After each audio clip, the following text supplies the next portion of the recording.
Boa noite a todos. Estamos ao vivo com a live Cleverson Vale.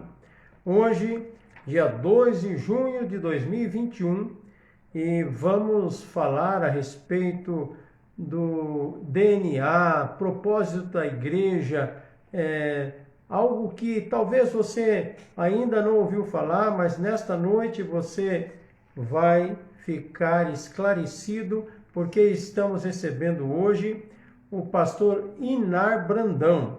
Ele é um dos pastores da Igreja Batista Central de BH, Belo Horizonte, igreja pastoreada pelo pastor Paulo Mazzoni. Quero agradecer ao Marco Jesus, que já está aqui conosco.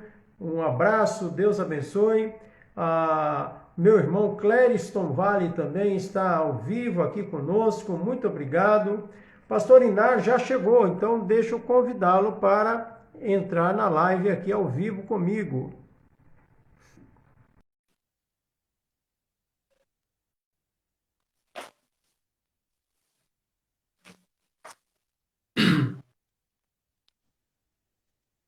Boa noite, pastor Inar.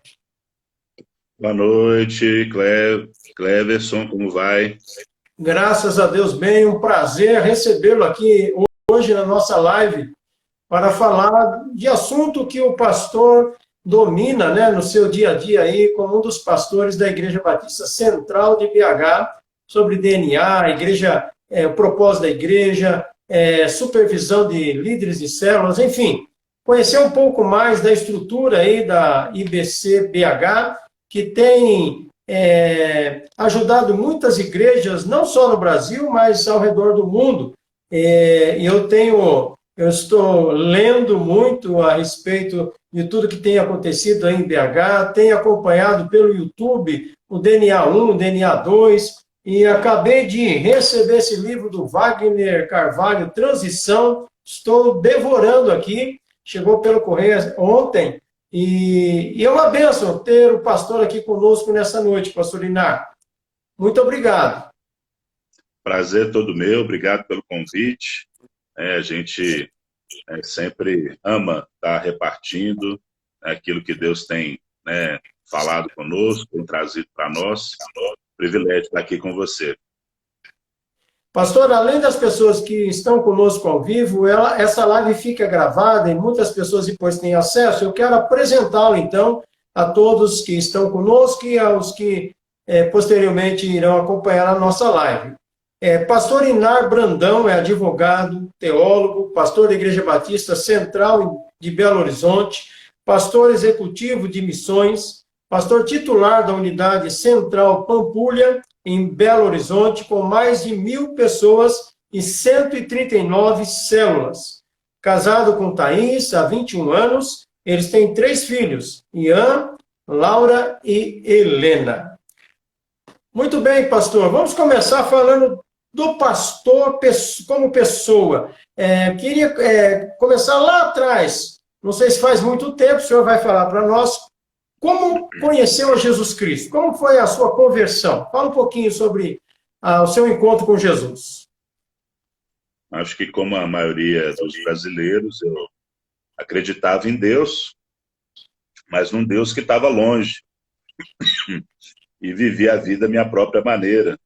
Era uma pessoa muito envolvida com drogas, fui usuário, traficante.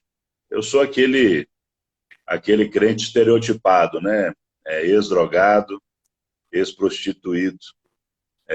Eu sei que nem todos são assim, mas isso é a minha história. E um amigo nosso, um amigo comum meu e da minha, então, na época, noiva, hoje minha esposa, Thaís, se converteu num pequeno grupo. Não existia célula ainda por aqui. Se converteu num pequeno grupo e esse amigo começou a nos convidar.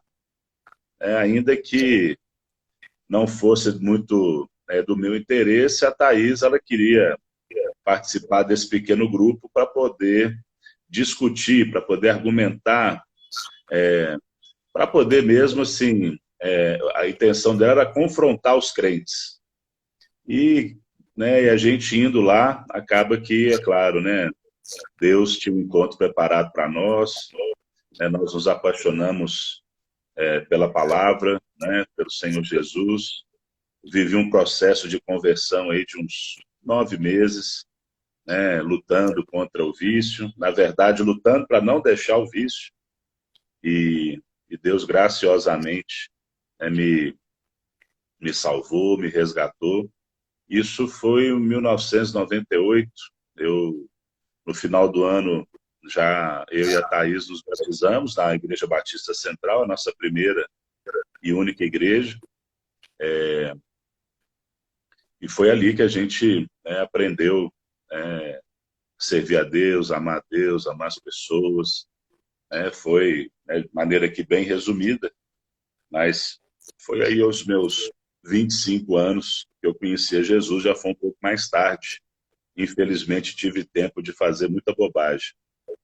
O senhor estava namorando, pastor? Ainda não era casado, estava namorando.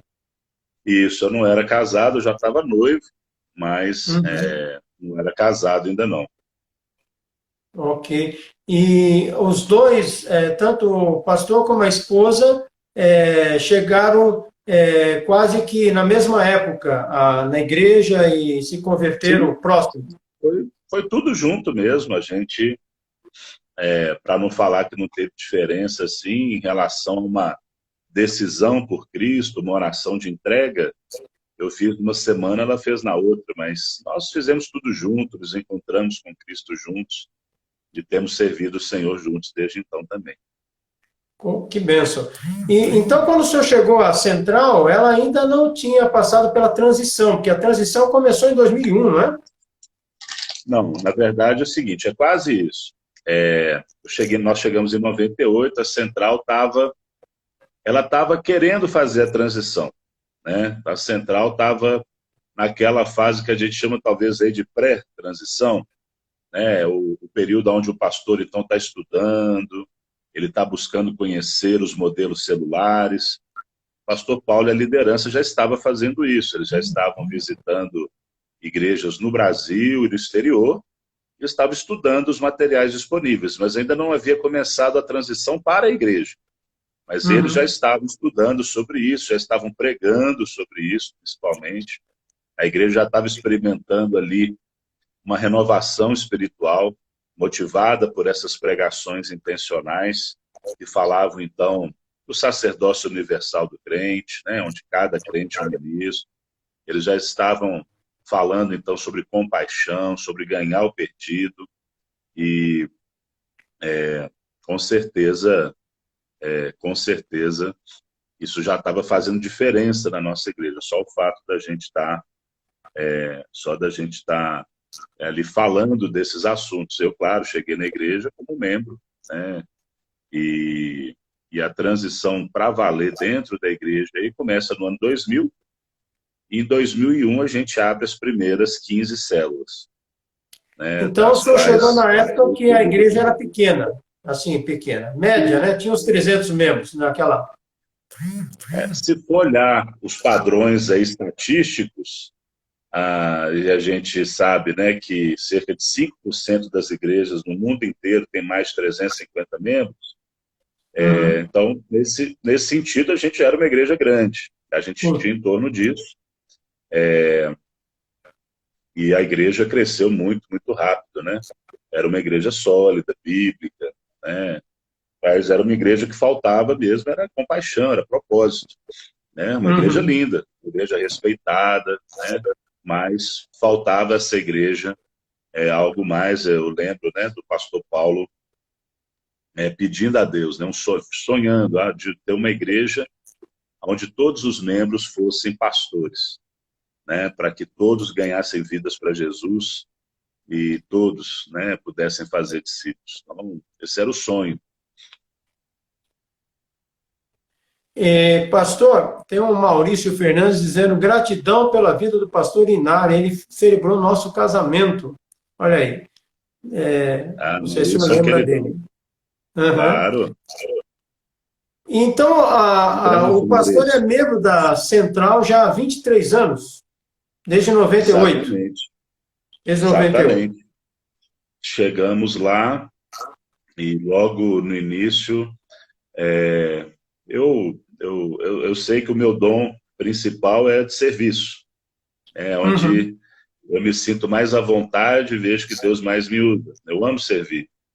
E logo que eu cheguei na igreja, a igreja estava começando a crescer, e começando a ter mais cultos, e começando a precisar de espalhar cadeiras para poder acomodar todas as pessoas nos cultos. E eu via que nem sempre tinha gente para ajudar, eu fui lá e comecei a ajudar. E quando eu dou por mim, num outro ano, tinham me eleito lá líder do Ministério de Recepção, né? Uhum. Desculpa. Logo, me envolvi também com o Ministério Seminário Veredas Antigas, né? A Central levou, né, esse conteúdo para os seus membros, eu tive o privilégio de estar ajudando a levar isso para a nossa igreja. Comecei a dar aula na escola bíblica, muito cedo também, muita fome de Deus, né? Sempre estava buscando muito aprender. Né? E fui, né? Assim, na verdade, em 2001 eu já fui, já era um líder de célula. Né? Dessas 15 células originais, uma delas era a que eu liderava. Né? Foi na mesma E época que o pastor Wagner chegou também, não foi? Ele se pastor converteu. Wagner, eu acho eu acho que ele se converteu mais ou menos por essa época, 2001, 2002, ele estava se Uhum. convertendo. Né? Uhum. Depois de anos e anos da esposa dele, a Denise, né, tá orando, ele, numa célula, né, se eu não me engano, do irmão, vou acabar lembrando o nome, eu vou lembrar o nome dele aqui, muito querido, era, inclusive, o líder da escola bíblica na época, Vicente, irmão Vicente Araújo, né, ele se converteu, que eu me lembro, na casa do Vicente, e, e virou essa bênção, né, nas nossas vidas. Sim, sim. E pastor, a partir do momento que o senhor começou a liderar uma célula, quanto tempo demorou? Hoje o irmão é pastor, um dos pastores. Quanto tempo demorou para ser escolhido, consagrado como um dos pastores da igreja? Essa é uma ótima pergunta. No meio da minha caminhada, né, em 2002, quando a minha filha do meio nasceu, né, eu tive uma recaída nas drogas. Né, foi um episódio muito triste, né, e eu não quero aqui contar só o lado que me interessa da história. Eu gosto de uma das coisas que me atrai na Bíblia, que é um livro que não esconde, não é Uhum. os defeitos, né, as quedas dos seus personagens. E ali eu tive uma recaída e tive uma luta mesmo para poder sair, né? E nessa época aí eu com certeza perdi algumas oportunidades na igreja, né? Tive que deixar algumas funções até por uma questão mesmo de disciplina, né? Uhum. E eu acatei, né? E foi bênção na minha vida. Mas eu acredito que isso atrasou bastante. Mas eu não estava triste, não. Né? Eu já trabalhava na igreja nessa época. Eu era o secretário, né, da igreja, o tesoureiro. E me realizava também, né, nessa função. A igreja foi muito amorosa comigo, minha esposa, né, trataram de mim, cuidaram de mim. E até eu, né, então, depois voltar, né, à liderança, supervisão, né, multiplicar células, multipliquei a, a, a minha área de células duas vezes, né, levantando novos coordenadores, até que um tempo o pastor Paulo falou assim, você tem que decidir. Você vai ficar nessa carreira, vamos dizer, mais ministerial, né, lá na secretaria, ou você vai, né, para a área pastoral. E apesar de eu gostar muito, e, né, era algo que eu gostava de fazer lá na secretaria, consultando a Deus e minha família, né, a gente entendeu que seria na área pastoral.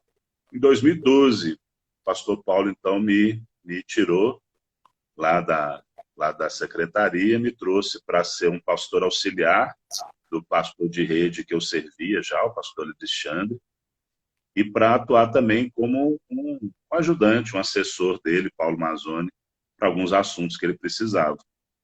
Então, ali em 2012, eu comecei, vamos dizer, o ministério em tempo integral. né? Uhum. Até 2012, o pastor vivia da advocacia, então. Era advogado. Então, não, eu já tinha Não. largado já, eu já tinha largado a advocacia e trabalhava na igreja. O Hum. meu trabalho, o Estava meu tempo integral na emprego, igreja. tempo integral na igreja, mas não Uhum. numa função, vamos dizer assim, pastoral, né? Na Apesar de eu secretaria. liderar a célula, ser supervisor, coordenador, eu não era um pastor. Uhum. Trabalhei 12 Entendi. anos nessa área. Foi muito rico, aprendi muito. Tive como professor, mestre, né, chefe, o pastor Luiz Barros, faleceu recentemente, uma coluna da nossa igreja, o homem mais sábio que eu já conheci, e andar com ele 12 anos e ver a igreja por dentro e por fora, participar de todo o seu crescimento patrimonial, todo o seu crescimento nos prédios, né, na construção, o prédio da Luxemburgo. Eu tive a alegria, né, de ajudar a redigir o contrato de compra do imóvel, né, do terreno, né, de trabalhar em toda a obra até a entrega, né, foi muito privilégio.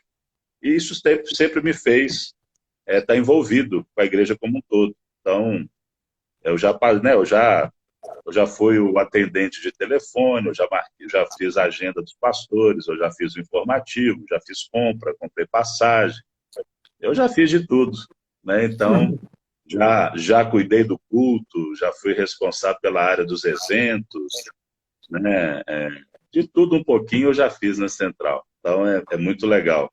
É um privilégio. Esse prédio atual, que o senhor falou na Luxemburgo, Luxemburgo é um bairro, é isso? É um bairro de Belo Horizonte que fica na região Centro-Sul. E não era ali, Fica então, a igreja. Vocês compraram posteriormente. A Central, ela nasceu em 1961. Esse ano ela faz 60 anos. Ela, Uhum. nos seus primeiros 2, 3 anos de vida, ela funcionava num espaço emprestado de uma igreja muito relevante aqui, a Igreja Batista da Floresta. E então, lá pelos idos ali de 63, 64, a igreja então se estabeleceu no bairro Santo Antônio, que também é na região Centro-Sul. Fica ali mais ou menos 1 quilômetro desse prédio novo, né? O prédio, então, esse prédio, vamos dizer, histórico da igreja, se tornou um local para casamentos, virou os nossos escritórios, gabinetes pastorais, né? Esse prédio novo, nós começamos a construí-lo em 2000, começamos a comprar o terreno em 2000, começamos a construir em 2003, inauguramos tipo em 2008, e concluímos assim uma parte importante da obra até os 2012. Uhum. Foi um desafio gigante para nós. A capacidade dele é para quantas pessoas? Ele hoje tem capacidade para cerca de 2.600 pessoas, são poltronas individuais, Uhum. então é bem regulamentado ali. Uma pena que com essa pandemia a gente está podendo usar muito menos a Sim. capacidade do prédio, né? E, pastor, recentemente eu acompanhei pelo YouTube uma palestra que o senhor deu, não sei se foi o DNA 2 ou o DNA 1, sobre o propósito da igreja. Foi no 1 ou no 2? DNA 1. 1. Fale para nós um pouco, então, qual é o propósito da igreja? É, aquilo que o senhor falou, dá uma resumida aí e fala para os nossos amigos. Muitas pessoas pensam que o propósito da igreja é ficar todo mundo junto, dentro das quatro paredes, cantando, louvando a Deus. Isso é muito bom. Mas será que esse é o propósito maior da igreja? Confraternização, comunhão, lanche, todo mundo ali e só esperar Jesus voltar, porque o céu é muito bom. Esse é o propósito, pastor? Então,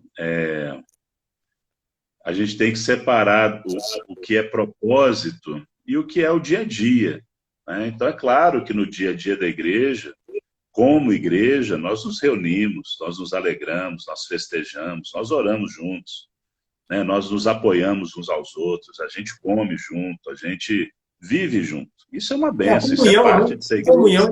É. Sem dúvida nenhuma, né? Ser igreja é viver comunhão, sem dúvida nenhuma, mas isso é o ser, né? Esse não é o propósito da igreja, né? Uhum. Propósito tem a ver com missão, tem a ver com alvo, com objetivo, né? Qual que é a funcionalidade.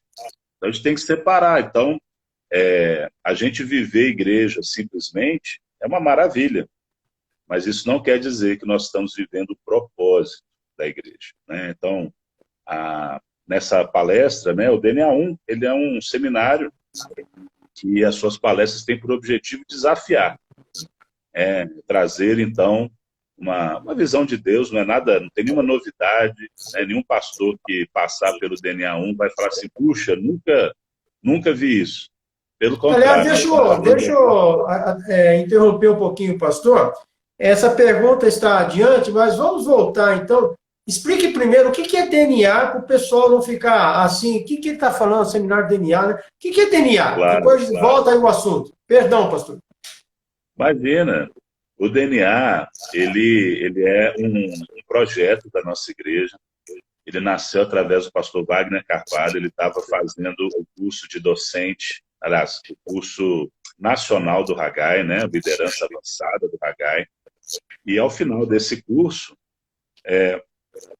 né, que eu também dou aula, né, amo o Haggai, um lugar onde Aliás, eu cresci muito. quando eu fiz o Haggai em 2014, seminário de liderança avançada, testemunho do Wagner Carvalho estava lá, falando sobre modelo de projetos. Uhum. Exato. Ele é genial, ele é um engenheiro, né, de logística, ele é uma pessoa muito inteligente.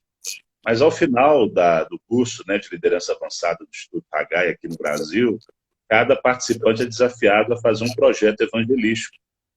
E o Wagner, pensando em como que ele poderia causar o maior impacto, ele pensou, poxa, se a Central compartilhasse o que ela aprendeu, compartilhasse os materiais que ela produziu e ajudasse outras igrejas a implementar, né, o sistema celular, eu acho que eu vou alcançar mais gente que sozinho. Ele fez um projeto, então, para ganhar 1 milhão de pessoas.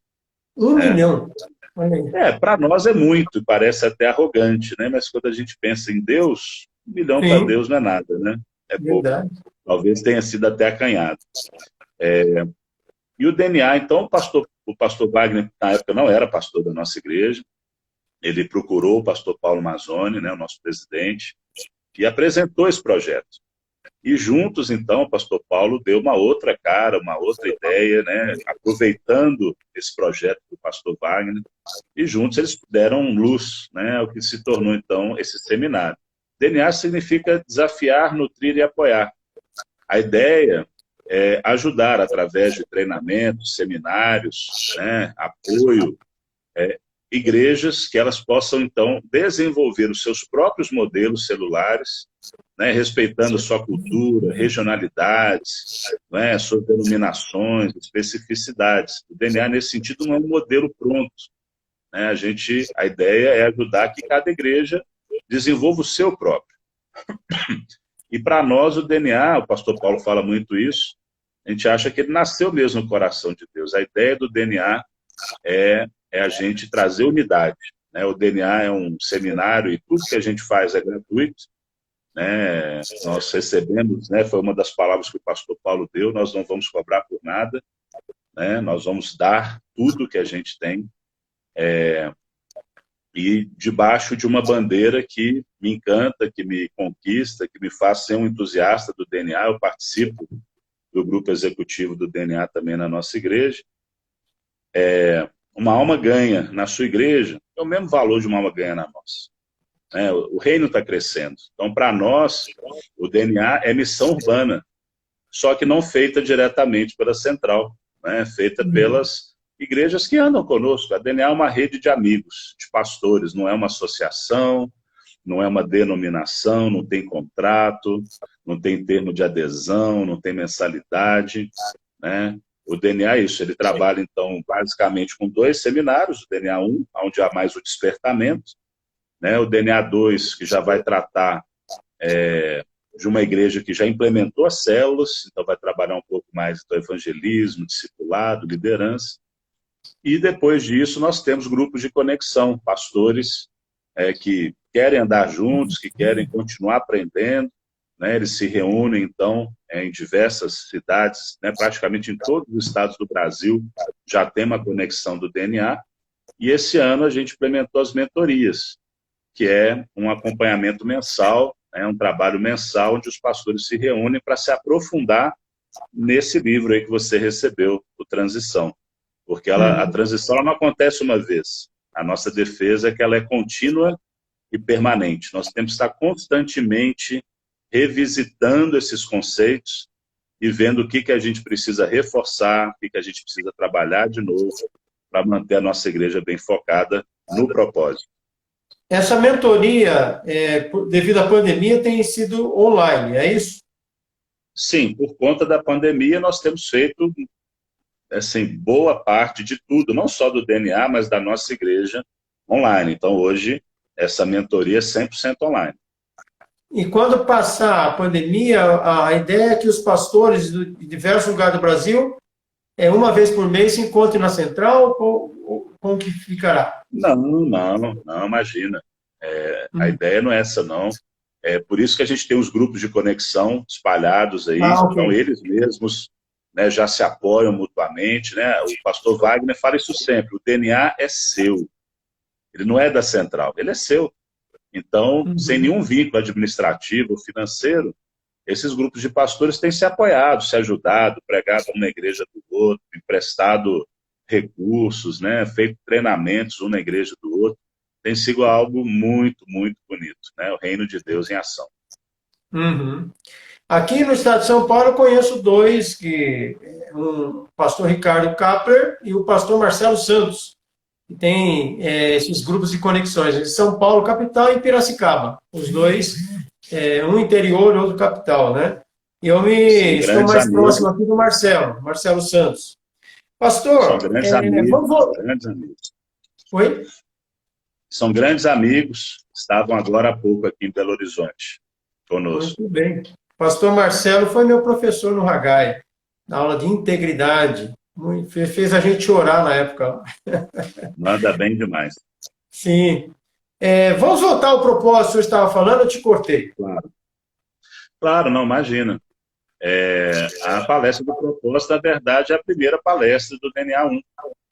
E logo de cara nós apresentamos um vídeo muito forte, uma ilustração moderna, uma parábola dos dias de hoje, muito forte, que vai falar disso, que você está contando um pouco aí, que a igreja não foi feita para ficar.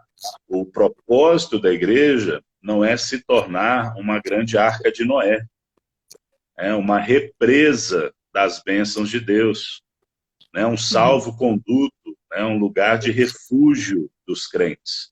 E eu sei que muitos crentes veem a igreja assim, né? Estou aqui, estou protegido, a minha família está protegida. Mas a igreja, até o próprio nome, né, no original do grego, é os chamados para fora. O próprio nome da igreja, nós já vemos o seu propósito. A igreja existe para alcançar os que não estão na igreja, né? Esse é o propósito da igreja. Inclusive, o pastor Marcelo esteve aqui, pregou na Pampulha 3 semanas atrás, ele falou sobre isso. A igreja existe, ele tem um livro ótimo sobre isso. A igreja existe para aqueles que estão fora dela. Esse é o propósito. Agora, enquanto a gente está fazendo essa missão, a gente é amigo, a gente ora, a gente junta, a gente canta, a gente serve a Deus junto, é uma maravilha. Mas o propósito é esse. Nós vamos falar de alguns conceitos bem simples, como usando ali a analogia da colheita, que Jesus se utiliza tantas vezes, né, nos evangelhos. Nós vamos falar, então, que o primeiro conceito que a colheita nos convida a estar analisando é o da urgência. Porque quando Jesus fala que os campos estão brancos, né, ele não está dizendo que as pessoas estão prontas para se converterem. Na verdade, qualquer pessoa que trabalha com agricultura sabe, quando a colheita já está pronta para ser colhida, quer dizer o quê? Que se eu não colher, eu vou perder a colheita. Eu vou perder aqueles frutos. Seja uma colheita do chão, seja uma árvore frutífera, Se eu deixo passar do ponto da colheita, eu perco os frutos. Jesus está dizendo ali, ó, e ele vai falar então do grande segredo, né, se é que dá para usar esse termo, da colheita. Não são os recursos, não é dinheiro, não é prédio, né, não são os treinamentos, apesar de que isso é importante, né, não é nada, são pessoas. Né? Jesus falou, olha, os campos estão brancos, mas ó, a seara é grande, a colheita é grande, poucos são os trabalhadores. Roguem, clamem, peçam ao Senhor da colheita para enviar trabalhadores. É por isso que uma igreja em células, além de se apressar para fazer essa colheita, nós cremos mesmo que Deus tem... Nós temos que trabalhar com os dois tempos, né? Entender que nós estamos no hoje e fazemos o melhor que nós podemos hoje, mas ao mesmo tempo, esse sentimento de urgência, nós estamos trabalhando para levantar as pessoas da nossa igreja, preparar cada membro da central para se envolver com a colheita, orando, mas também ativamente trabalhando, né, levando pessoas a Cristo e fazendo discípulos. A gente fala que, de novo, usando esses conceitos agrícolas, né, em João 15, Jesus fala que pelo fato de nós darmos muito fruto, né, nós glorificamos a Deus. Que o Pai é glorificado pelo fato de darmos muito fruto, um fruto que permaneça, né? E aqui o conceito aqui é duplo, né? Então, não é simplesmente fruto, né? Porque fruto a gente pode dar e talvez até por nós mesmos, né? No sentido assim, daquilo que está ao nosso alcance. Né? Quando Jesus fala isso, de Deus ser glorificado pelo fato de darmos muito fruto, a gente entende que quando o fruto ele é desproporcional à nossa capacidade humana, Deus é glorificado. As pessoas reconhecem que essa é uma obra divina. E para ser obra divina, aí vamos falar de Gamaliel, né? Tem que permanecer também, né? Se não permanece, não é de Deus. Né? Ficaram todos preocupados ali se aquela nova seita era algo bom ou não. E Gamaliel sabiamente fala, deixa eles. Se permanecer de Deus, vocês não vão poder resistir. Né? Se sumirem, era só fogo de palha. Nós somos chamados a dar muito fruto, e fruto que permaneça. E, por fim, o quarto grande conceito da colheita é a compaixão. Né? Jesus, quando viu as multidões, ele teve compaixão delas. Ele as viu como elas realmente são, perdidas e aflitas, como ovelhas sem pastor. E quando Jesus tem né, se move no íntimo, isso nós estamos falando ali de, por exemplo, Mateus no capítulo 9, o capítulo 10 é o quê? Jesus enviando os seus discípulos para fazer a colheita. Né? Deus sempre quando ele vê o sofrimento, sempre quando ele vê pessoas clamando, pessoas que precisam dele, ele envia a sua igreja para fazer essa obra. Essa vamos dizer, a primeira parte, né, do que a gente trata do propósito. Né? Fica muito claro que a igreja existe, então, para ser, né, um organismo vivo que trabalha para alcançar aqueles que ainda não estão dentro dela. Esse é o nosso propósito. Né? Deus nos fez para isso. Né? Ganhar vidas para Jesus, né? Fora. Ganhar vidas para Jesus. Vidas para Cristo. Uhum. Pastor, no seu entendimento, já acompanhando há mais de 20 anos aí, o DNA e também a igreja, passando pela transição, a central, por que a grande maioria das igrejas, no Brasil e fora do Brasil, deixaram de cumprir o propósito e se acomodaram, ficaram mais tranquilas dentro das quatro paredes? O que aconteceu que retardou esse processo de cumprir o propósito, na sua opinião? Eu posso, claro, sempre vai ser minha opinião. Em primeiro lugar, um grande respeito por todas as igrejas, pastores. Nós sabemos que essa é uma obra espiritual, né, que nós podemos plantar e regar, mas quem dá o crescimento é Deus. Né? Ninguém detém o modelo perfeito, ninguém conseguiu decifrar Deus, né, e saber apertar os botões corretos para transformar a igreja numa fábrica. Né? A igreja não é uma fábrica, nós não controlamos os meios. né? É Deus quem controla, é Ele quem dá o crescimento. Segundo lugar, só falar que a central continua sendo essa igreja insatisfeita, que muitas vezes se considera ineficaz, né? Se considera também não fazendo tudo o que tinha que fazer. Hoje eu acabei de chegar, né, agora há pouco, de uma reunião com os pastores da nossa igreja, onde o pastor Paulo Mazzoni estava lá, claro, muito grato pela central, por tudo que Deus tem feito no nosso meio, mas ao mesmo tempo insatisfeito, triste. Nós tínhamos que ter feito muito mais, né? Não, eu creio sim que é talvez a primeira coisa que eu diria de motivo, eu creio que é as igrejas, e isso acontece conosco também, então nós temos que lutar com isso sempre, com um sentimento de acomodação. É a gente se contentar com o bom o suficiente, ou com aquilo que é bom aos nossos olhos. Então, eu conheço muitas igrejas e pastores, né, que quando vem apresentar um relatório para nós, do que está acontecendo, pastor, muitos têm se convertido, muitos milagres, né, famílias restauradas, pessoas sendo libertas das drogas, e é claro, são testemunhos lindos, eu tenho certeza que Deus se agrada. Mas quando a gente vai chegar, tá bom, então, me conta aqui, quantas pessoas tinha na sua igreja 5 anos atrás e quantas tem hoje? Pastor, a mesma coisa, até deu uma diminuída. Quantas pessoas vocês batizaram nos últimos 5 anos? Pastor, aqui é muito duro, aqui é difícil, sabe? Aqui não é igual Belo Horizonte.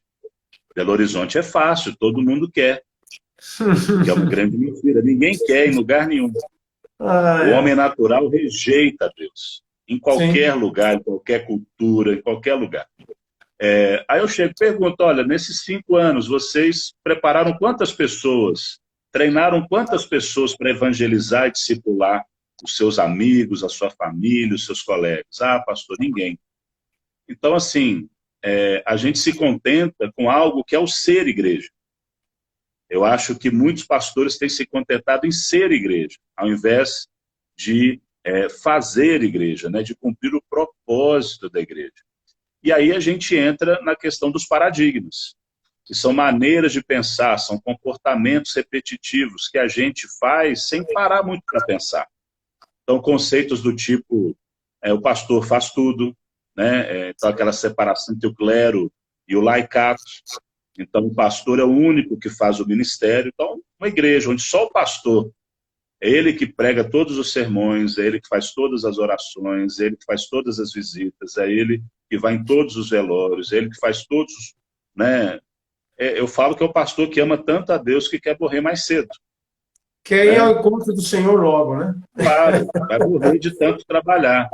E essa não foi assim que Jesus fez. Ele realmente não tinha onde reclinar a cabeça, mas ele treinou pessoas, né? Jesus, ele levantou, ele não pegou pessoas prontas. Porque os pastores falam isso, mas você não conhece a minha igreja, lá não tem ninguém. Eu falei, não, irmão, tem alguém lá. Pega esse alguém e coloca nele o seu caráter, o caráter de Cristo.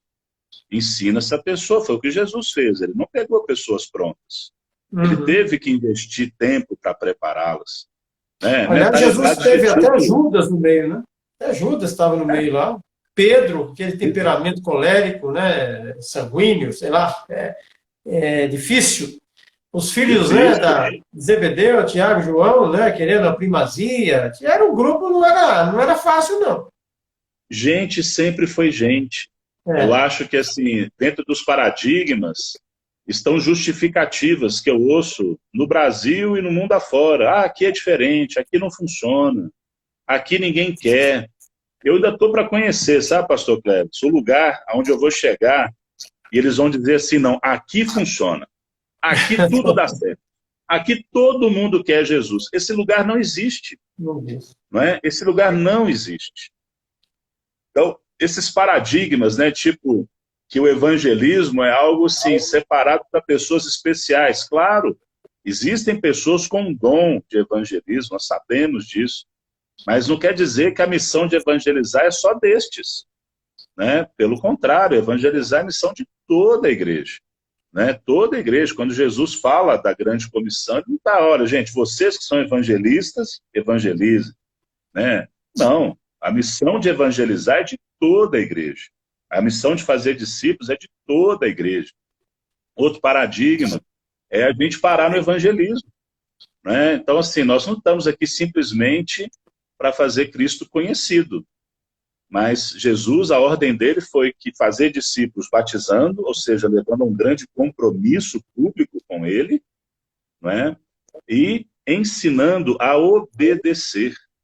Apenas ensinar não é o suficiente, é ensinar a obedecer a Cristo, a sua palavra, e se envolver no propósito da igreja. Essa é a missão de todas as igrejas. Eu sei que assim, hoje a Central tem, entre membros e frequentadores das nossas células, a gente tem aí mais de 15 mil pessoas. É um número grande, né? Uau!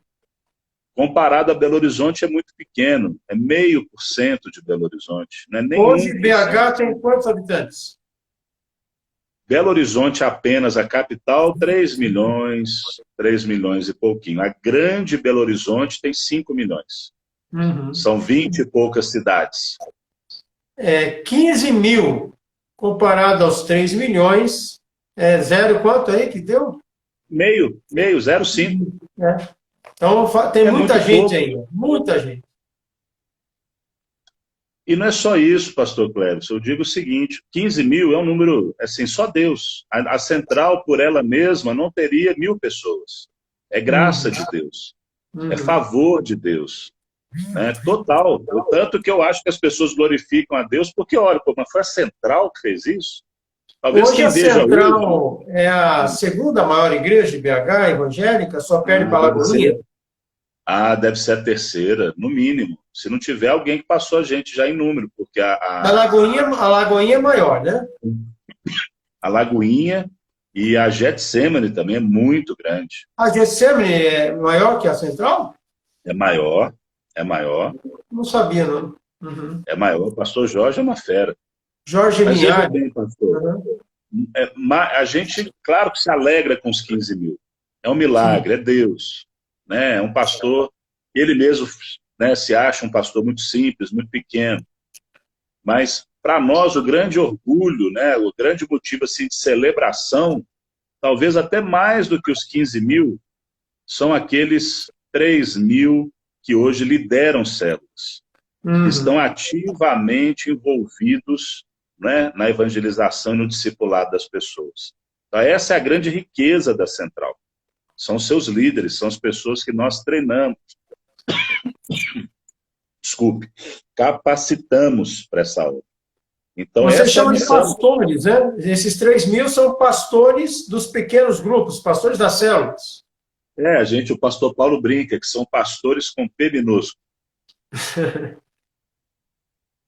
Mas são pastores, eles nos ajudam no pastoreio da igreja, com certeza, porque muitas das demandas dos membros das células, eles mesmos conseguem atender. Uma oração, uma visita, um conselho mais simples. Se a coisa aperta, se demanda mais experiência, estudo, eles mandam para cima.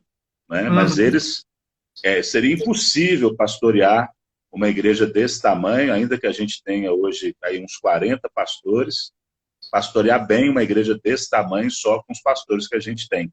Mas com 3 mil pastores, a gente tem aí, para cada membro da igreja, nós temos, aliás, para cada 4 membros da igreja, a gente tem um pastor para cuidar deles. Então é muito bom.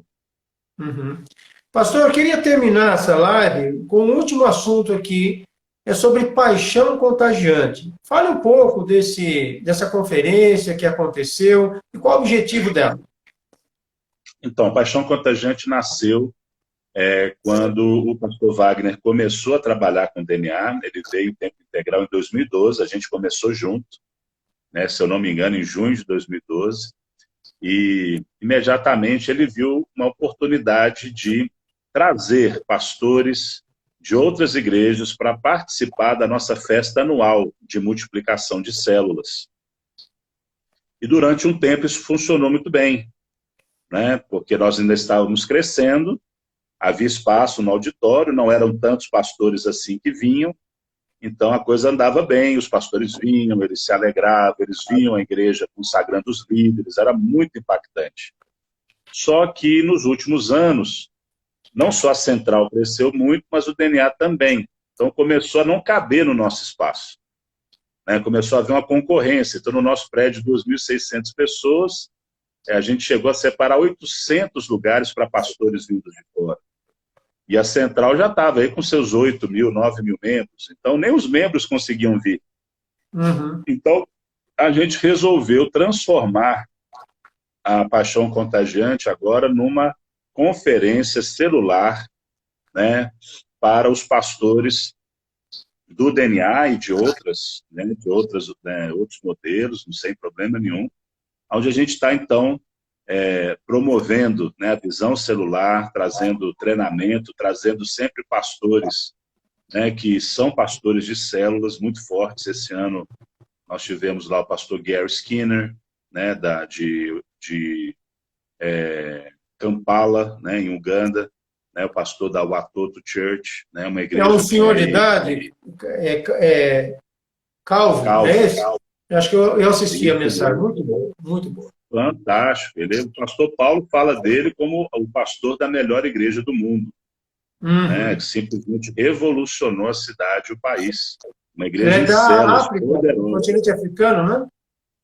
Exatamente. E é uma igreja poderosa, assim, cujas células causam um impacto real na sociedade. Pregou lá o pastor Naor Pedrosa, da Videira, de Goiânia. Né? Claro, nenhum desses dois é do DNA, né? Mas são nossos amigos. Né? Pregou o pastor Tezinha, né? Lá de Laranjeiras do Sul, no Paraná, que é do MPA. Né? Então, assim, né? Não é uma conferência bairrista, né? A gente chama pastores, né, de visão celular de todos os lugares. A ideia é aquele pastor da Videira isso. também, né? Pastor da Videira. Pastor Naor Pedrosa. Naor Pedrosa. Grande amigo da nossa igreja. Ele também esteve então, lá. A ideia do Paixão Contagiante, bom, seria a gente estar experimentando uma boa comunhão gostosa aqui com pão de queijo e café em Belo Horizonte, mas, de novo, né, e com a pandemia não foi possível. Esse foi o segundo ano em que nós transmitimos online. Ano passado foram cerca de 30.000 acessos, né, e esse ano foi mais ou menos a mesma coisa, só que esse ano nós tivemos muitas igrejas que assistiram juntas, né? Então aquele acesso ali era 20, 30, 50 pessoas, então uma estimativa aí de um número muito maior de pessoas, e a gente usa isso também na nossa igreja, né? Foram palavras muito motivadoras, esclarecedoras. Paixão Contagiante é para continuar mantendo acesa a chama, né? Porque a igreja, uma igreja viva, ela nunca vai andar no piloto automático. Nunca. Eu vejo muitos pastores cometendo esse erro. Não só em igreja em células, em qualquer tipo de igreja, de achar se não chegamos aqui, agora a igreja vai sozinha. Não vai. Não vai. Não vai. Então, Paixão Contagiante, a gente quer receber ali uma dose, né, de ânimo, né, de unção, né, de visão, né, de ânimo para prosseguir, né, fazendo o que nós temos que fazer, cumprindo o propósito da igreja. Por isso que esta interação com pastores de outros ministérios, né, para ouvir o que Deus tem feito lá, para dar uma injeção de ânimo no povo daí, né? Claro, o pastor Paulo Mazzoni pregou, né? Nós tivemos, né, pastores do DNA também, fizemos entrevista com pastores do DNA, mas a ideia é a gente falar um pouco do que está acontecendo aqui, vamos dizer, dentro da turminha do DNA, mas a gente sabe que a igreja é grande, o mundo é enorme, e a gente não quer ficar preso, né, só num cantinho, não. A gente quer aprender com todo mundo e quer dar a mão para todo mundo. A ideia aqui realmente é promover a unidade. Que bênção, que bênção. Já há quanto tempo existe a Conferência Paixão Contagiante? Olha, eu vou ter que arriscar, não sei de cabeça, mas talvez aí uns 15 anos. Vocês já trouxeram pastores reconhecidos no mundo todo, né? Aquele que escreveu a Igreja em Células, Larry Stoltz, Larry Stockstill, pastor lá de Baton Rouge, na Louisiana, muito amigo da nossa Bethany, igreja. né? Igreja Bethany. É o Bethany Church. Já veio o pastor Mário Vega, lá de El Salvador. Ah, é? Mário Vega. Uhum. Mário Vega já O esteve Ralph conosco. Negro não, né? Ralph Negro. Ralph Negro já veio. Joel Kominski já veio. Joel Kominski é bom demais. Nossa. Muito, muito. Então, assim, já tivemos, né, assim, já tivemos ali homens de Deus que trouxeram, né, mensagens muito poderosas para nós. Tá, a maioria delas, né, está disponível no nosso canal do YouTube gratuitamente. É só colocar lá Paixão Contagiante É Central e anual, você vai né? O achar o congresso é conteúdo. anual. Todo ano tem. Anualmente, agora está funcionando sempre em maio. Todo maio a gente Muito faz bom. uma conferência dessa. Pastor Inar, que prazer ouvi-lo nesta noite. Quero agradecer o seu tempo. Sim, umas melhoras aí. Eu estou vendo que o senhor pegou uma gripe, hein? Pegou uma gripe. Pois é. Precisa cuidar disso aí. Gripe em época de Covid não é boa, né? Não, mas é gripe. Fica tranquilo que não é nada mais. Eu tomei a vacina. Eu já tomei a vacina. A primeira dose eu tomei há 8 dias atrás. Então, não sei se é um efeito da vacina. Mas o senhor não tomou por idade, que não tem idade ainda, né? Eu tomei por tamanho. Eu preciso tomar, que eu sou diabético, ainda não tomei, eu preciso tomar a primeira dose. Mas tinha umas melhoras aí para o pastor. Obrigado. Passe logo esse resfriado. E o pastor pode terminar com uma palavra de oração? Claro, claro. Vamos orar, sim. Senhor Deus, Pai, nós queremos te agradecer, porque Tu és mesmo o Rei do Universo, o Senhor de tudo que existe, o Senhor que nos criou, e nos criou, Pai, não simplesmente para existir, mas o Senhor nos criou, Pai, com uma função. Deus, o Senhor nos criou, Pai, com uma utilidade.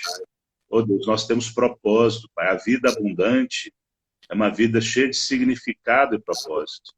Obrigado, Deus, porque junto com a salvação, junto com o perdão dos nossos pecados, Deus, o Senhor nos colocou, Pai, a missão mais linda, Deus, mais maravilhosa que existe no planeta Terra. Deus, levar Cristo para tantas pessoas que estão verdadeiramente mortas nos seus delitos e pecados. E que apenas o encontro com o Salvador pode mudar a sua vida hoje e a sua existência eterna. Obrigado, Deus, pela igreja. Obrigado, Deus, por cada pastor que tem investido, desgastado a sua vida, Deus, para servir o Senhor, para servir o seu povo. Obrigado, Pai, por cada crente, Deus, pelo qual o Senhor entregou o seu filho para morrer numa cruz. Obrigado, Deus. Eu te peço, Pai, que o Senhor nos leve, Pai, a uma vida realmente, Deus, Pai, empolgante, uma verdadeira aventura com o Senhor. Eu te peço, Pai, que o Senhor nos dê, Pai, como a tua palavra diz, o querer e o efetuar, e coloque dentro de nós, Pai, esse sentimento de urgência, de uma santa insatisfação, Deus, de querer como o Senhor quer, que todos sejam salvos. E, Deus, que os nossos pés se apressem. Deus, que possamos pregar a tempo e a fora de tempo. Deus, que possamos pregar, Deus, calados e falando. Deus, que possamos mesmo, Pai, colocar um sorriso nos teus lábios, porque os talentos que o Senhor nos deu, nós aplicamos, Pai, estamos devolvendo com juros. Deus, que aqui no nosso meio, Pai, Deus, não só tenhamos muitos chamados, Deus, mas que possamos ter também, Pai, muitos dizendo sim para esse chamado. Muitos, Deus, levantando a mão e indo, Deus, e se tornando assim verdadeiramente escolhidos, porque aceitaram o convite do Senhor.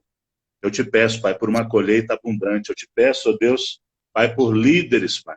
Deus, por discípulos de verdade que aceitem pegar no arado, Deus, e trabalhar. Deus, fazer a nossa parte, dar o nosso pouquinho, 5 pães e 2 peixinhos. É quase nada. Não dá para alimentar uma multidão. Mas esse nosso pouquinho nas suas mãos, Senhor, é capaz de fazer um milagre. E é nisso que nós confiamos, Deus. Pai, queremos fazer sim a nossa parte, aquele privilégio que o Senhor nos deu de participar dessa obra santa. Queremos ser seus cooperadores, sabendo que o Senhor Deus vai levar, ó Deus, a bom termo toda a obra das nossas mãos, ó Deus, segundo a tua vontade. Que cada igreja, Pai, possa colher a 30, 60 e a 100 por um, possa se alegrar com os frutos e também, Pai, fazer as suas festas das colheitas. Ó Deus, aonde centenas e centenas de pessoas declaram sua fé em Jesus por conta de uma igreja operante. Obrigado, Deus, pela vida do pastor Cleverson, seu ministério. Obrigado, Deus, por essa oportunidade. Deus, que o Senhor transforme, Pai, essa conversa tão simples. Oh, Deus, em poderosa unção, Amém. Deus, em combustível santo na vida daqueles que ouvirem, produzindo, Pai, exatamente o fruto que o Senhor está esperando. É o meu pedido, oração e bênção sobre eles, Pai, em nome de Jesus. Amém. Amém. Amém. Um abraço, pastor Iná. Fica com Deus. Deus abençoe. Grande Muito obrigado abraço, a todos que acompanharam também. Tchau, tchau. Tchau.